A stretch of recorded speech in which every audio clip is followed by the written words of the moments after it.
vous propose de regarder ce soir sur France 2. Alors c'est un peu tard à 22h40, mais vous pouvez évidemment le revoir en replay dans Les Yeux d'Olivier.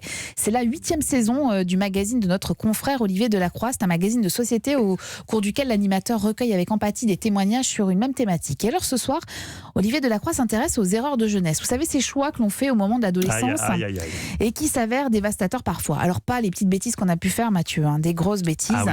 Philippe, par exemple, qui a été nourri au moment de son adolescence de films violents, féru de sports de combat, qui adorait la castagne dans les cours de récré, un goût pour la bagarre qui l'a conduit à se battre régulièrement, mais notamment dans le cadre de son métier de videur.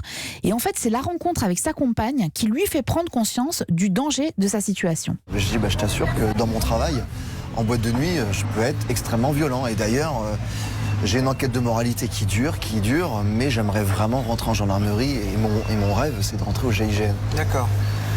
Dans lequel je lui dis, si ça se passe, est-ce que tu es prête à me suivre? Elle me dit oui. Et je dis, si ça se passe pas, et je dis, par contre, attends-toi, tu peux être la femme d'un mafieux.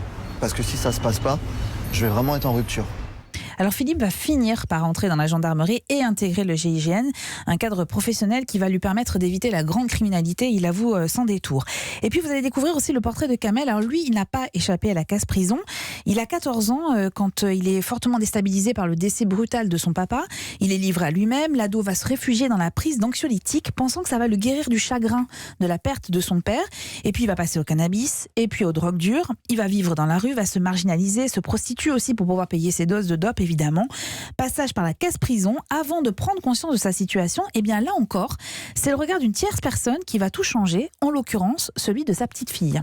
Elle m'a posé la question, papa, est-ce que tu te drogues? Je lui ai répondu que oui, quoi. De toute façon, si j'avais répondu non, elle aurait même pas compris, quoi. Dans l'état où j'étais à l'époque, elle aurait même pas compris.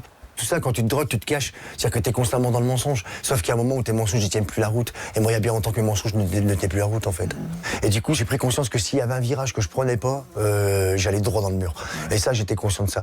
J'ai souffert de la perte d'un papa. Et je me suis dit, j'ai pas le droit de faire ça pour mes enfants, en fait.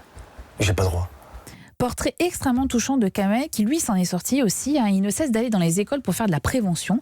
On l'avait déjà vu d'ailleurs parce qu'il avait accompagné Jean-Luc Delarue dans son Tour de France. Je ne sais pas si vous vous souvenez, auprès des jeunes pour les alerter des dangers de la drogue. Et il était avec lui, avec bienveillance et jamais sans céder aux larmoyants. Olivier Delacroix a l'art quand même de recueillir ses témoignages.